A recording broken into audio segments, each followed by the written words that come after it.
Part 28. Fakta baru. Pagi ini setelah sarapan bersama, aku meminta izin kepada papa dan mama mertua untuk menginap di rumah orang tuaku selama beberapa hari. Aku sengaja tidak mengatakan alasan sebenarnya. Mereka tidak perlu tahu kalau aku sedang marah dan kesal terhadap Mas Arfan. Kedua orang tua itu memberikan izin, tetapi aku melihat perubahan di wajah mama mertua saat melihat koper yang Mas Arfan masukkan ke bagasi mobil. Aku tidak tahu apa yang beliau pikirkan. Mungkin aku terkesan egois, tetapi Mas Arfan yang memaksaku bersikap seperti itu. Entah kenapa, laki-laki yang mengaku sangat mencintaiku tega menyimpan identitasnya dari pendamping hidupnya. Sungguh, aku tidak mengerti dengan jalan pikiran Mas Arfan. Ia sudah beberapa kali membuatku kecewa. Kenapa dirinya harus melakukan cara itu? Apa tujuannya? Aku selalu merasa bersalah karena belum menyatakan perasaan cinta kepadanya. Tetapi kenyataannya, dulu aku dan dirinya saling jujur dengan perasaan kami ketika ia menjadi Kak Dilan. Pantas saja baru-baru ini ia berterima kasih atas cintaku kepadanya. Ternyata aku telah lama mencintai Mas Arfan dalam diri Kak Dilan. Ini benar-benar kejadian langka. Oleh karena itu, untuk saat ini, aku lebih baik menenangkan diri di rumah ayah dan bunda. Aku sengaja tidak memasukkan pakaiannya ke dalam koper, walaupun ia memaksa tetap ikut menginap di rumah orang tuaku. Aku lagi gak pengen lihat kamu.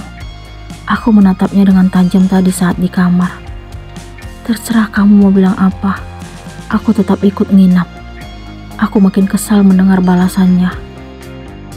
Aku tidak peduli dengan apa yang ia katakan. Keputusanku sudah bulat. Aku ingin menjauhkan diri darinya. Ia telah mempermainkan perasaanku selama ini. Ternyata kejailan dan keusilannya tetap bertahan. Kenapa harus nginap di rumah ayah dan bunda, sayang? Tanyanya setelah mobil meluncur dari rumahnya. Rumah mereka juga rumahku. Tapi status kamu udah jadi istri, sayang. Sebentar lagi akan jadi ibu. Aku pura-pura tidak meresponnya. Setelah menempuh perjalanan beberapa menit, akhirnya kami tiba juga di rumah ayah dan bunda. Aku langsung membuka pintu tanpa menunggu Mas Arfan, lalu melangkah memasuki rumah yang sedang terbuka. Aku menuju kamar, kemudian merebahkan tubuh ke tempat tidur. Aku mendengar suara Mas Arfan sedang bicara dengan bunda. Maaf bun, untuk sementara kami nginap di sini. What? Kenapa ia menggunakan kata kami? Apa Mas Arfan lupa kalau aku tidak mengizinkan dirinya mengikutiku? Iya nak. Bunda menyingkap gorden pintu kamar, melihat ke dalam lalu tersenyum kepadaku. Pagi bun, aku pun menyapa beliau. Pagi juga, bunda ke dapur dulu ya. Wanita itu pun pergi, sementara Mas Arfan membawa masuk koper tempat pakaianku. Kemudian ia duduk di tepi ranjang. Aku langsung membelakanginya. Nanti siang mau dibawain apa sayang? Kita makan di sini. Ia mengusap punggungku, tetapi aku tidak memberikan respon. Aku beliin bubur ayam ya. Aku hanya bergeming hingga ia berangkat ke kantor. Aku tetap tidak terima dengan apa yang ia lakukan. Bisa-bisanya dirinya menjadi orang lain dan mengaku mencintaiku. Aku sangat malu mengingat saat aku juga mengatakan cinta kepadanya dalam sosok Kak Dilan. Entah apa yang ia pikirkan, karena aku lebih memilih mencintai seseorang lewat sosial media daripada bentuk nyata. Apa mungkin ia mentertawakan aku? Sungguh, aku benar-benar kecewa karena perbuatannya. Untuk apa dirinya melakukan hal itu? Setelah hati dan pikiran mulai tenang, aku memilih duduk di depan teras rumah. Kak Citra yang baru keluar dari rumahnya langsung menghampiriku lalu duduk. Ia senyum-senyum sendiri tanpa sebab, padahal kami belum berbicara sepatah kata pun. Mas Arfan dan Kak Citra memiliki kebiasaan yang sama, susah ditebak. Terbukti wanita itu menyimpan kenyataan kalau dirinya masih berstatus sebagai istri Kak Rangga, bukan janda. Ia mampu menyembunyikan rahasia sebesar itu dari orang lain. Dulu waktu masa kecil kami, Kak Citra sangat periang. Aku tidak pernah menyangka hingga ia menanggung beban berat seperti sekarang ini. Aku tidak sanggup membayangkan jika berada di posisinya, menjadi istri yang harus rela berbagi suami dengan wanita lain. Sungguh, ia benar-benar wanita hebat. Aku sangat menyesal karena telah mencurigai dirinya selama ini. Oleh karena kekagumannya terhadap Mas Arfan saat kami masih kecil, aku langsung memberikan tuduhan yang pasti sangat menyakitkan. Ternyata dirinya bukan perebut suami orang, tetapi justru suaminya yang dicintai wanita lain. Mungkin sebaiknya aku meminta maaf kepadanya. Aku tetap merasa bersalah jika tidak berterus terang. Ini saat yang tepat untuk bicara jujur. Kakak kenapa senyum-senyum sendiri? Lagi mikirin apa? Aku pun membuka obrolan. Aku lagi ngetawain kamu, Ren. Maksudnya, bisa-bisanya kamu kesal sama Arfan. Apa? Jadi Mas Arfan cerita kepada Kak Citra tentang masalah kami berdua. Apa-apaan ini? Aku nggak ngerti, Kak. Aku tetap berpura-pura tidak mengerti dengan maksud wanita itu.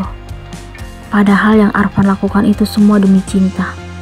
Dia cinta mati banget sama kamu, Ren. Dia harus rela menjadi orang lain untuk tetap mencintaimu. Tiba-tiba Kak Citra tampak serius. Kak Citra kenapa ngomong tentang Mas Arfan? Aku lagi nggak pengen. Kalau tentang Dilan, gimana? Ini tidak mungkin. Ternyata Kak Citra tahu tentang Kak Dilan. Jadi, Kak Citra tahu tentang itu. Kan aku udah pernah bilang kalau aku tahu semua tentang Arfan. Kami sahabatan udah lama, Ren. Kami itu udah seperti saudara. Nah, aku kembali mengetahui kenyataan baru. Mas Arfan dan Kak Citra bukan hanya sekadar teman biasa. Terbukti Kak Citra mengetahui apa yang selama ini tidak aku ketahui. Kak Citra pun bercerita panjang lebar tentang persahabatannya dengan Mas Arfan. Ia mengaku tertarik terhadap suamiku hanya saat masih sekolah saja. Setelah ia tahu kalau Mas Arfan sangat mencintaiku, ia pun mundur dan memilih menjadi sahabat. Aku ingin minta maaf, Kak. Aku sudah yakin untuk jujur kepadanya. Minta maaf untuk apa? Aku pernah menuduh Kak Citra bermain api dengan Mas Arfan di belakangku. Aku pernah benci banget sama Kak Citra. Maafin aku, Kak. Akhirnya, aku berhasil mengeluarkan kata maaf itu. Santai aja. Aku paham apa yang kamu rasakan. Kamu pasti gak terima jika suami kamu sangat dekat dengan wanita lain. Iya kan? Iya, Kak. Kak Citra kembali bercerita bahwa dirinya hanya mencintai Kak Rangga. Ucapannya kala itu tentang ingin mengambil miliknya, ternyata suaminya sendiri. Ia kembali ke kota ini karena Kak Rangga sekarang bekerja di kota ini juga. Sementara wanita yang berada di antara mereka masih tetap di Jakarta. Kak Citra juga menceritakan bagaimana Mas Arfan menjalani hidupnya dengan semangat berkat cintanya kepadaku.